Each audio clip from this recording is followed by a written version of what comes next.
Hello friends, तो कैसे हो आप लोग। आई होप आप लोग सब ठीक ही होंगे।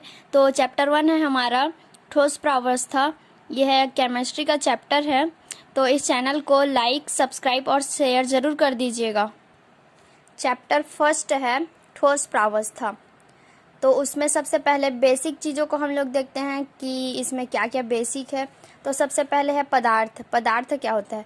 वह वस्तु जिसका द्रव्यमान होता है और जो स्थान घेरता है वो पदार्थ कहलाता है।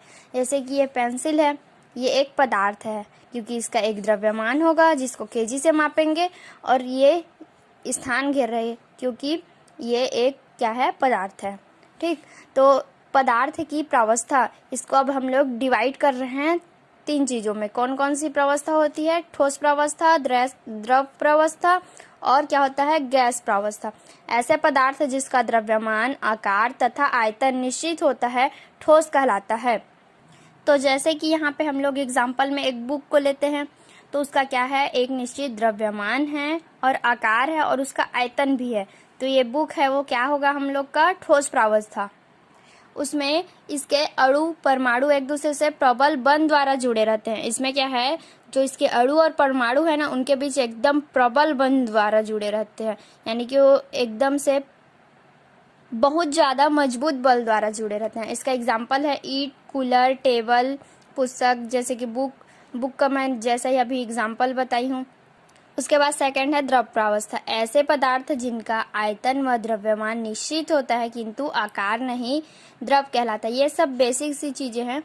अब जैसे कि एग्जाम्पल में देखते हैं पानी है, उसको अगर हम लोग ग्लास में रखेंगे, तो पानी क्या है, वो ग्लास के आकार का हो जाएगा।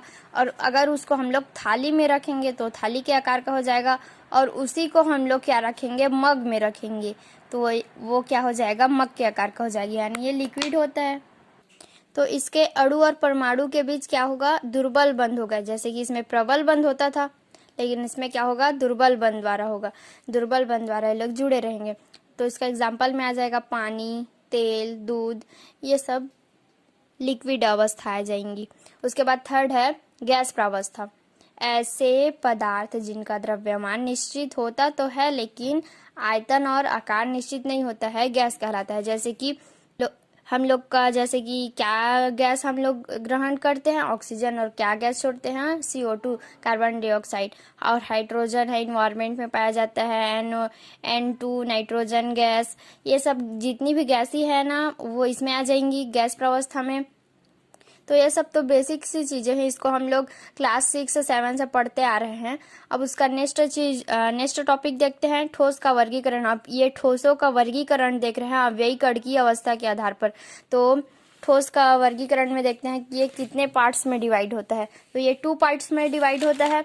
और कौन कौन से पार्ट्स में डिवाइड होता है, क्रिस्टलीय ठोस और अक्रिस्टलीय ठोस। तो क्रिस्टलीय ठोस क्या होता है, ऐसे ठोस जिनके अव्ययी कणों की एक निश्चित ज्यामितीय व्यवस्था होती है, उन्हें क्रिस्टलीय ठोस कहा जाता है। क्रिस्टलीय ठोसों को वास्तविक ठोस भी कहा जाता है। एग्जाम्पल में जैसे कि NaCl मतलब नमक होता है, सुक्रोज यानी शक्कर, C12H22O11 और है हीरा। और ठोस धातु, जितने भी इसमें ठोस धातु है वो सब आ जाएंगी। इसमें अव्ययी कणों के बीच एक निश्चित ज्यामितीय व्यवस्था, जैसे कि ये कण है वो इस टाइप का जाल की तरह एक ज्यामितीय व्यवस्था बनाए हुए है ना, सीधा सीधा मिला हुआ है एक पंक्ति के रूप में, उसको बोल रहे हैं हम अपन लोग क्रिस्टलीय ठोस। ज्यामितीय व्यवस्था बनाए रहेगा उसका कण, अव्ययी कण, उसी को हम लोग बोलते हैं क्रिस्टलीय ठोस। और अक्रिस्टलीय ठोस क्या होता है, ऐसे ठोस जिनके अव्ययी कणों के निश्चित ज्यामितीय व्यवस्था नहीं होती है, अक्रिस्टलीय ठोस कहलाती है। इसमें क्या होगा, ये कण है इससे जुड़ा है, ये कण है इससे, ये सीधा सीधा नहीं जुड़ा रहता है। ये मकड़ी के जाले के जैसे, ये कण इधर, एक कण इधर, एक कण इधर से जुड़ा है तो इधर, ऐसा होता है। इसको आभासी या छद्म ठोस कहते हैं और इसको क्या बोलते हैं, वास्तविक ठोस भी कहा जाता है। तो अक्रिस्टलीय ठोस में कुछ भाग व्यवस्थित रहते हैं जो क्रिस्टल का कार्य करते हैं, इसे क्या कहते हैं, क्रिस्टलेट्स कहा जाता है। जैसे कि ये सब जगह एक निश्चित ज्यामितीय व्यवस्था इसमें तो नहीं होती है, लेकिन कुछ जगह अगर देखा जाए, ज़्यादा डीपली देखा जाए इसको, तो यहाँ पे कुछ जगह ये ज्यामितीय व्यवस्था में रहते हैं। उसके अव्ययी कण है, उसको अपन लोग क्या बोलते हैं, क्रिस्टलेट्स बोला जाता है। जैसे का एग्जाम्पल में है कांच, रबर, स्टार्च, सेल्यूलोज, प्लास्टिक इत्यादि। अब क्रिस्टलीय और अक्रिस्टलीय ठोस में अंतर देखेंगे तो ये मोस्ट टाइम पे इसको पूछा जाएगा, क्योंकि ये नेक्स्ट एग्जाम में नहीं आता। जैसे कि क्रिस्टलीय ठोस और अक्रिस्टलीय ठोस, ये दोनों में अंतर देखते हैं तो इनके अव्ययी कणों की एक निश्चित ज्यामितीय व्यवस्था होती है, जैसे कि हम लोग डेफिनेशन में देख लिए। अगर किसी के डेफिनेशन में अगर किसी का डिफरेंस में अगर फर्स्ट पॉइंट लिखेंगे तो उसका डेफिनेशन को ही लिख सकते हैं, परिभाषा को ही लिख सकते हैं। अगर सेकेंड लिख रहे हैं तो उसका निक नेम लिख सकते हैं, जैसे कि इसको वास्तविक ठोस भी कहा जाता है और इसको आभासी ठोस भी कहा जाता है। इसको दोनों को तो हम लोग डेफिनेशन में देख ही लिए हैं।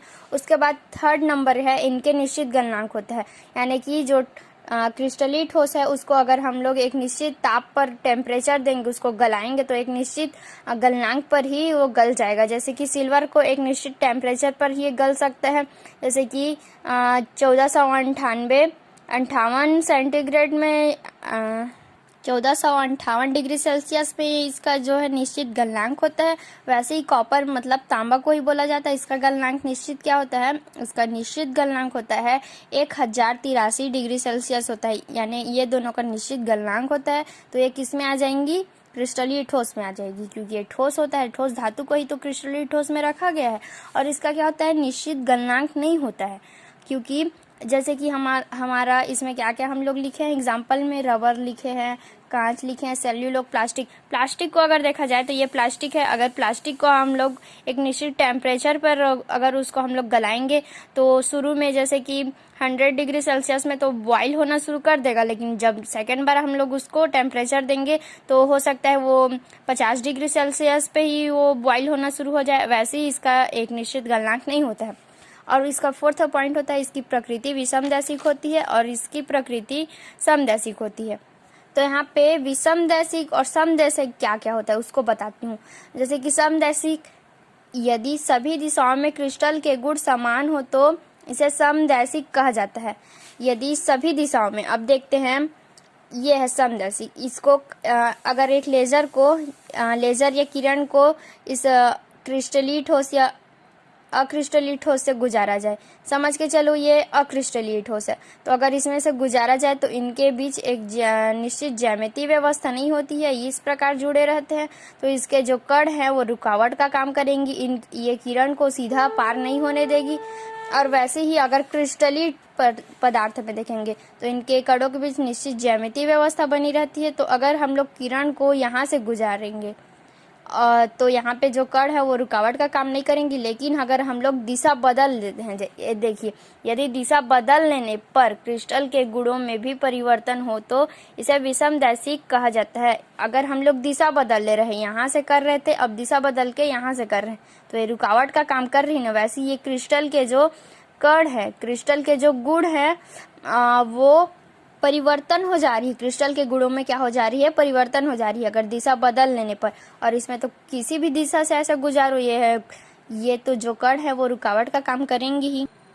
और इसके बाद फिफ्थ नंबर का पॉइंट है, इनको चाकू से काटने पर समतल सतह वाली फलक मिलती। जैसे कि ये है कोई क्रिस्टलीय पदार्थ है, अगर उसको हम लोग चाकू से काट रहे हैं तो ये हम लोग का जो ये वाला साइड मिलेगा वो एकदम समतल होगा, समान होगा। लेकिन अगर अक्रिस्टलीय पदार्थों को काटेंगे तो अगर इस साइड को देखेंगे तो क्या होगा, वो खुरदुरा पदार्थ मिलेगा, हम लोग को समतल पदार्थ नहीं मिलेगा। तो हमारा ये फर्स्ट वीडियो यहीं पर एंड होता है दोस्तों। अब हमारा नेक्स्ट वीडियो रहेगा, बहुत ही मज़ेदार रहेगा, उसमें मस्त मस्त टॉपिक पढ़ने को मिलेगा जो एकदम वेरी वेरी IMP है। तो हमारे चैनल को लाइक, सब्सक्राइब और शेयर जरूर करिए। देखिए फ्रेंड, मैं भी कक्षा 12वीं की ही एक स्टूडेंट हूँ, 4-5 दिन ही हुआ है मेरे को कक्षा ज्वाइन किए हुए। तो मेरे से जो भी गलती हो जा रही है उसको इग्नोर कर दीजिएगा और अच्छे से पढ़ाई कीजिएगा और टॉप कीजिएगा।